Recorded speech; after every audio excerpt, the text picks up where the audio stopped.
Hello friends, आज हम अपोथिस novel के एक और न्यू चैप्टर के साथ आए हैं। तो चलिए शुरू करते हैं। तो जब लुओ ज़ैंग हेड सोल्जर और एल्डर होंग को सबक सिखा के वापस अरीना में जाता है तो उसे कोई भी आम सोल्जर फॉलो नहीं करता है और ना ही रोकता है। ऐसा करने की किसी की हिम्मत ही नहीं होती है। जब लुओ ज़ैंग अरीना में पहुंचता है तो देखता है आज अरीना कुछ अलग लग रही होती है।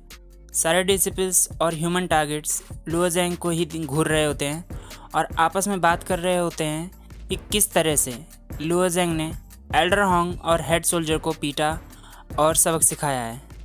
सब ये सोच रहे होते हैं कि जो लुओ ज़ैंग हमेशा शांत रहता था और हमेशा सभी लोगों के ताने सहता था, आज उसने ऐसा पलटवार किया तो किया कैसे। कुछ देर बाद अरीना इंस्ट्रक्टर सभी डिसिपल्स को ऑर्डर देता है कि अपने अपने टारगेट्स को चुनो।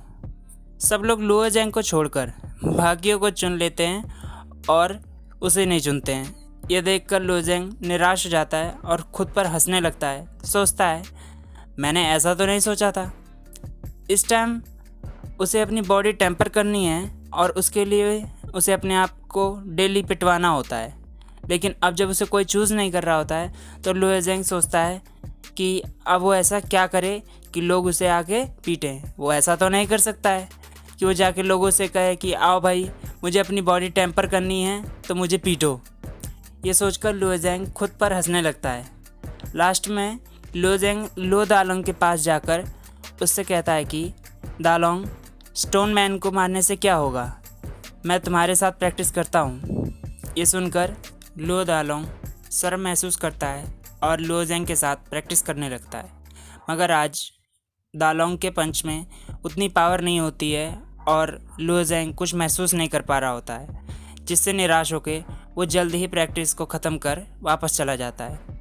जब लुओ ज़ैंग खाना खा रहा होता है तभी लुओ दालोंग वहाँ आता है और साथ में खाना बैठकर खाने लगता है। लुओ ज़ैंग भी कुछ नहीं सोचता और अपना खाना खाने लगता है। 2 साल में पहली बार उसे आज अच्छा खाना खाने को मिला है। तभी लुओ दालोंग उसे धीरे से बोलता है, तुमने सेकंड मास्टर के लोगों को आज मारा है। सेकंड मास्टर इसके लिए तुमसे बदला ज़रूर लेंगे, तो अपना ध्यान रखना। मगर लुओ ज़ैंग उसकी बात पर ध्यान नहीं देता है और अपना खाना खाने में लगा रहता है। उसे पता है आज तक वो इसीलिए ज़िंदा है क्योंकि उसके सेकंड और थर्ड अंकल को ये लगता है कि ये कमज़ोर है और आगे कभी प्रैक्टिस नहीं कर पाएगा और अरीना में कभी न कभी मारा जाएगा। मगर आज की घटना के बाद लुओ ज़ैंग को तैयार रहना होगा क्योंकि लुओ ज़ैंग अब लुओ फैमिली के दुश्मनों का नया टारगेट है। लुओ ज़ैंग महसूस कर सकता है कि लुओ फैमिली के डिसिपल्स भी इसके काम से खुश हैं और उसे सपोर्ट करना चाहते हैं, बट ऐसा कर नहीं सकते। जब से लुओ ज़ैंग के पिता की डेथ हुई है उसके दोनों चाचाओं ने क्लैंस के सारे रूल्स को तहस नहस कर दिया है और सारे जुड़ी हुई फैमिलीज़ को और उनके रिसोर्सेज को खुद के लिए यूज़ कर रहे हैं और अपने अपने यंग मास्टर को दे रहे हैं। वैसे तो कोई भी बोलता नहीं है मगर सब लोग नाराज़ हैं और आज जब लुओ ज़ैंग ने इन दोनों लोगों को पीटा तो सारे डिसिपल्स का थोड़ा दर्द कम हुआ है। अरीनास में कुछ दूर एक मैंशन के गार्डन में होंगे, जिसका पूरा चेहरा पट्टियों से ढका हुआ होता है, वो एक यंग मैन के सामने रोते हुए रिक्वेस्ट कर रहा होता है कि वो उसकी मदद करे रिवेंज में। ये यंग मैन कोई और नहीं सेकंड यंग मास्टर लुओ चैंगयून है, जो कि थर्ड ब्रांच का यंग मास्टर है।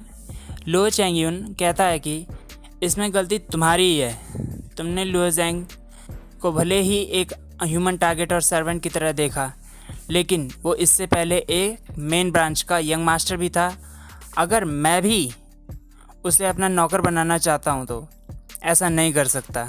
तो तुम जो कि एक लुओ भी नहीं हो, उसने ऐसा सोचा भी कैसे कि लुओ ज़ैंग तुम्हारे लिए नौकरी करेगा। लुओ ज़ैंग ने तुम्हें पीट के अच्छा ही किया है। ये सुनकर एल्डर होंग और ज़ोर से रोने लगता है और सिर पटक पटक कर मदद मांगता है और साथ में अपनी पत्नी जो पास में ही खड़ी होती है उसे इशारा करता है कि वो भी आके उसकी मदद करे, क्योंकि इसकी पत्नी जो लुओ चैंगयून की दाई वेट नर्स होती है वो लुओ चैंगयून को अपने बेटे की तरह मानती है और लुओ चैंगयून उसकी बहुत ज़्यादा रिस्पेक्ट करता है और उसकी कोई भी बात नहीं टालता है। लुओ चैंगयून एल्ड्राहोंग को मदद करने का वादा करता है, मगर कुछ टाइम के बाद क्योंकि हाल ही में उसने क्लैन के स्पेशल पिल जो कि क्लैन के स्पेशल डिस्पिल्स को ही दी जाती है उसका यूज़ किया है और इसी वजह से वो लुओ ज़ेंग को मारने का टाइम क्लैन के सालाना कंपटीशन में फिक्स करता है जिसमें वो लुओ ज़ेंग को लीगली मार सकता है। ईयरली कंपटीशन ह्यूमन टारगेट्स के लिए भी एक मौका है जिसमें वो खुद को मारने से बचाकर और अपने ओपोनेंट को हराकर अपनी फ्रीडम को पा सकते हैं। इसीलिए सभी डिस्पिल्स और ह्यूमन टारगेट्स भी इस दिन का इंतज़ार करते हैं। ये मौका लो क्लैंस के डिसिपल्स के लिए भी एक अच्छा टाइम होता है जिसमें वो अपनी पावर को शो करके अच्छे रिवॉर्ड्स पा सकते हैं। लुओ चैंगयून से वादा पाकर एल्ड्राहोंग खुशी से उसे थैंक्स कहता है और कहता है कोई नहीं यंग मास्टर, जीने न दीजिए उस लुओ ज़ेंग को एक और मंथ।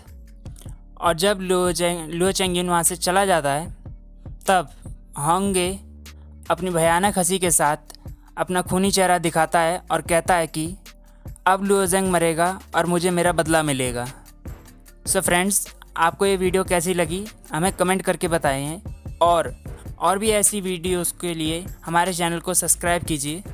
Thank you.